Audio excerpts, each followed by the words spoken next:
Hello everyone, my name is Giraton, and welcome back to B.B.T.A. And today we are actually doing a Beyblade unboxing. We're taking a small break from Bakugan in order to finally bring some more Beyblade, which is the whole reason this channel even exists. So, here we have the new Wizard Fafnir. Oh, this is quite the beautiful Beyblade. This is actually my first GT Beyblade, so this will be an interesting experience for me, because I do not know how the system works entirely. I have seen them in person, I just haven't had a chance to muck around with them. Let's have a quick look at the box. So the GT system comes with 3 parts per layer, and you can change all of those parts between them. However, spin direction does matter, so you can't use this part on one of these parts if they are not the correct spin direction for each other. So this is a less spin because it's the trained Fafnir, so of course it's a less spin. Also comes with disc and frame, and this driver which apparently allows the Beyblade to stand upright. So ratchet, okay, this is rise.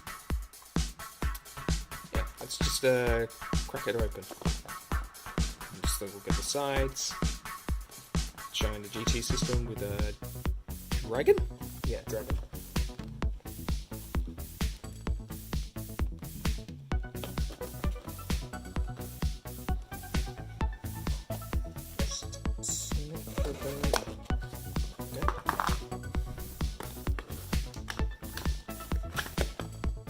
Got one bit. Glad I got the tools here. That is the QR code, and I need that for the app.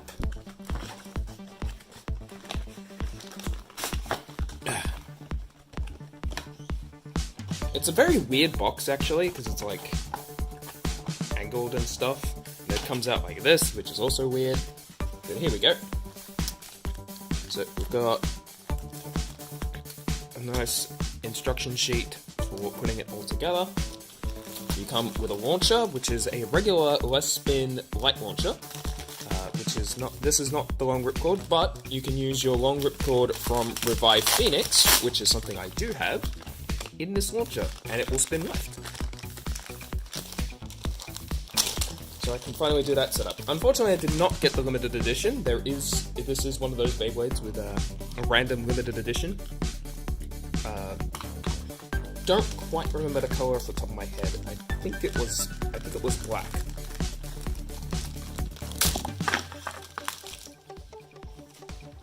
So yeah, starter set launcher.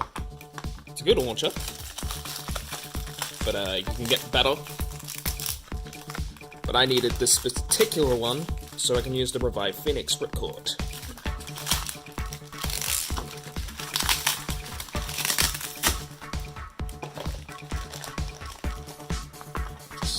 Open.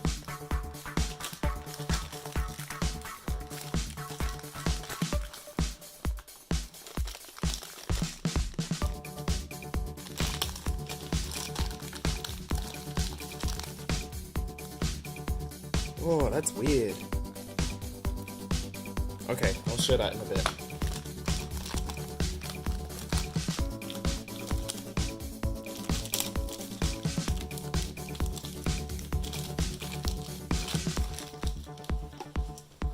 There we go.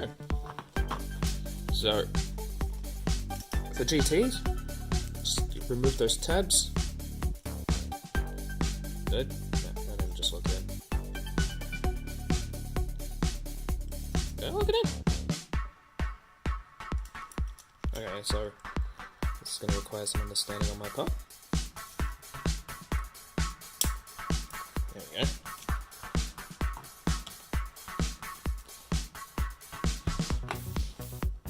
Okay, so we're back. I finally worked out how to do it. It's a little fiddly, because basically you've got to pop out things using the tabs on the disc. You get this little thing, which is some extra metal weight to add to your parts. You get the sort of disc to it. This is the collision part. And then you get this core chip, which decides the teeth for the Beyblade. So fairly simple stuff. You just sort of slide this in here and put the chip on top, click it in, put the tabs in. Ready to go. After I pop it out, you release those tabs and you push on the teeth and it pops it out. It's a bit tough though. Let's have a look at this driver. Oh, I thought this would move, but no. So the gimmick behind this driver is it's meant to, like, basically keep the Beyblade upright as it's really low on spin, or even out of spin, and that allows it to spin still more right at the end. And then we have this disc, which moves around. This is not a frame, this is a full-on disc, so this is the Rise disc, and it doesn't move if you've got it down, but if it gets kicked up, then it starts moving quickly. I'm not sure if this is any good, but I also know a thing about this driver having some difficulties. So basically, it can really grind on the stadium and make it have an aggressive movement, which is something you really don't want. I will not be putting these stickers on. It is a beautiful Beyblade without them. Let's just put it all together.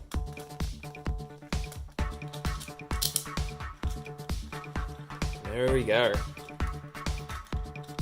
Wizard, Fafnir, Rise. What's the Ratchet Rise. Ratchet Rise.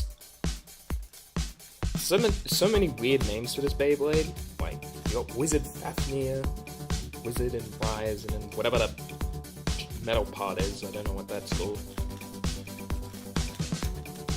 It's a nice Beyblade. Oh, that's all for the unboxing part of this. I will do a test launch later, so you'll see that in just a second. See ya. Okay, so here we have the Wizard Fafnir out of the box, all put together, dropping it, and we have a stadium. This is my Sonokong Plastic Series stadium. I could not find neither my MFB stadium, or rather I couldn't find, when it comes to the Burst stadium, it's not that I couldn't find it, it's just I've left it at NACO, which is where we hold tournaments. Check in the description below for a link to our Facebook page if you're interested in joining in the Melbourne tournaments, but that's beside the point. We are here to see how this boy goes. So I've given him a few launches. It seems that there is a minor molding problem, or something along those lines, that caused the driver to be very aggressive. This has been noted a few times by the Japanese players who post videos on Twitter and stuff, so I have seen that error in action. However, it seems this one does not have it, as I will quickly show.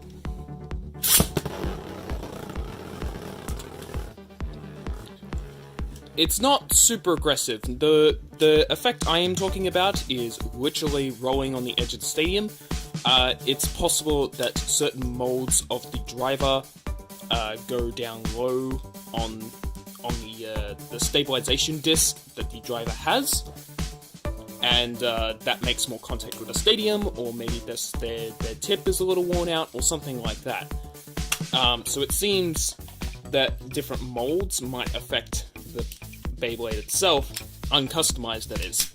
It is possible that those versions of the drivers may be affected by other factors in the Beyblade. For example, I've noticed that Wizard Fafnir is very unbalanced for some reason, and I'm not entirely sure why. But it seems that seems to be the case. Now this frame is very interesting. It goes smoothly if it's like hit while spinning left, so it spins this way because it's a left spin, and the frame, if it was to get hit, would then move over there. There are teeth stopping it going the other way, and if that's the case, then it bursts.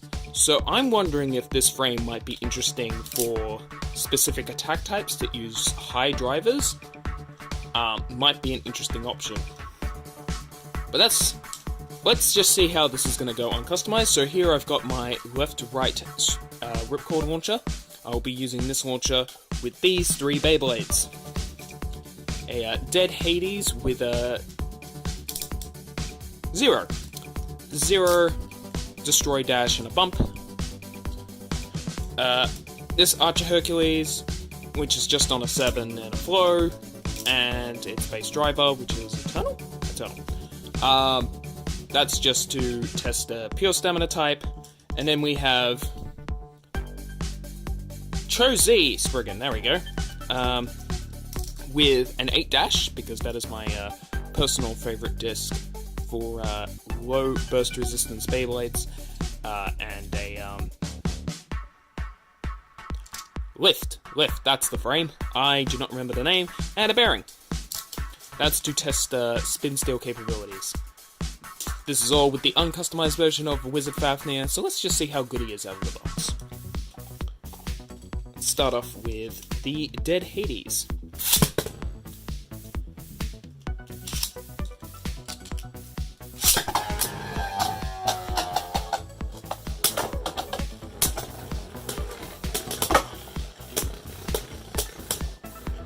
So, it seems that Dead Hades is not amazing in the stadium. Either that or my launching technique is pretty bad. So, but this was able to actually outspin this. That's actually interesting to note. In our tournaments lately, this thing has been able to beat some spin stealers thanks to the Destroy driver. So the fact that this was able to last, let's give it another launch.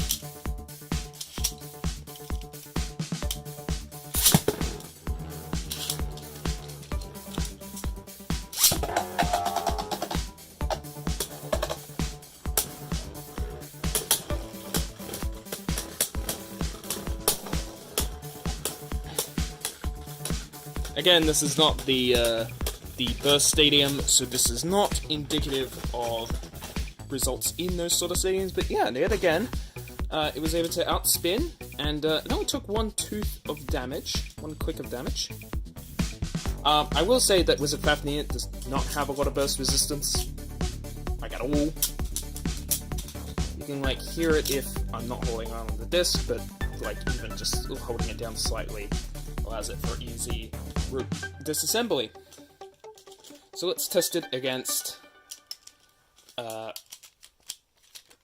pure stamina type of Archer Hercules. I know it's on the 7 disc, but let's see how it goes.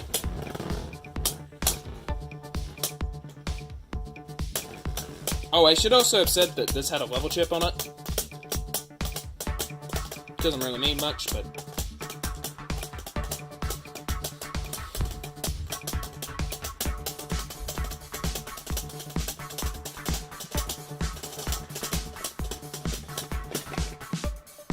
we got a tie there. Let's give it one more launch, just for consistency's sake. I'm trying to slightly soft launch the Wizard Fafnir. I'm going to be calling it Drain a lot, I feel, while at tournaments and stuff. But it is Wizard.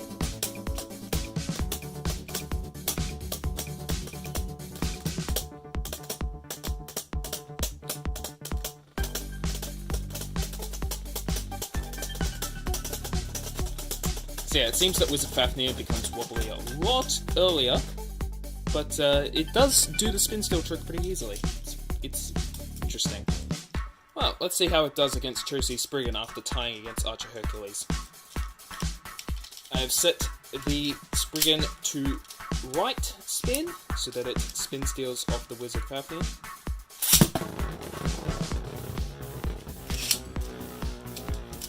Oh, it's very aggressive there.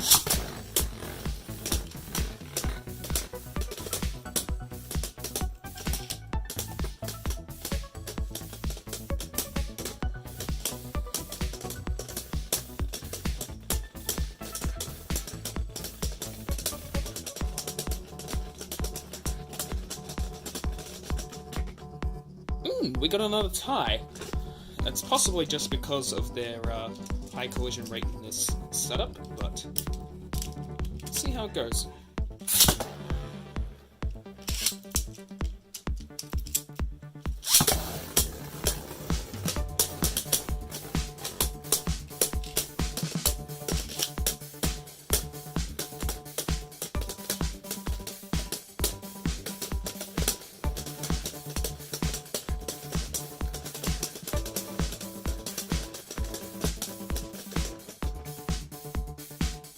It's hard to tell. It seems this driver is on par with Bearing in terms of spin scaling capability, and that is quite impressive because they both have basically the same benefits. Like, with the exception of Bearing having the Bearing, which can do a lot in games. So, you know what? Let's try something. Let's try flipping the drivers and see what that does.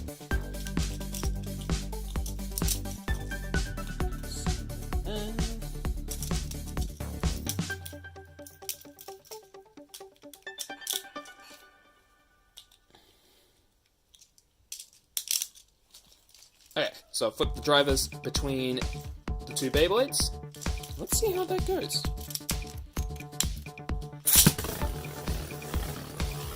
Okay, so it's definitely the Beyblade itself that is causing the aggressive movement.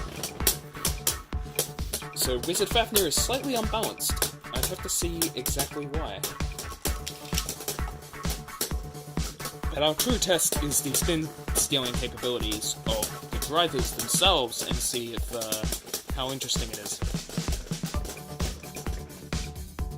Okay, so we have another tie. So yeah, it seems very close in the driver capabilities. We'll have to see how it truly goes. I'll have to check the WO, see what their testing is like, and all that jazz. But it seems that Wizard Fafnir out of the box is not a bad Beyblade, unless you get a bad mold. However, out of the box, it does have a few flaws. The unbalance in the Beyblade does certainly cause weakness to attack types. That aggressive movement makes it easier to hit. And the Beyblade certainly has a burst resistance problem. It also seems that this disc doesn't actually do much. It does feel fairly heavy, but you'd have to look at other channels to get measurements for that. And I feel like it might be interesting for attack types, for the resistance point does go in the direction of attack types for right spin, and I want to see if that does anything for specific combos. So this is an interesting disc, but as a layer and as a driver, these are two very interesting parts. So we'll just have to see how the game goes with these two in play. Who knows? But that's the disc. Thank you for joining us on this Beyblade unboxing of Wizard Fafnir. More Bakugan to come, because I don't have enough content for Beyblade. If you want more content for Beyblade, please comment below, tell us that you want more Beyblade content. I will certainly try to do more if people want it. But Bakugan is just really big at the moment, and I'm loving the game. So, if you want Beyblade, ask for Beyblade. Because for now, I'm gonna focus on Bakugan, because that game is fun. But we'll see you next time. Giraton.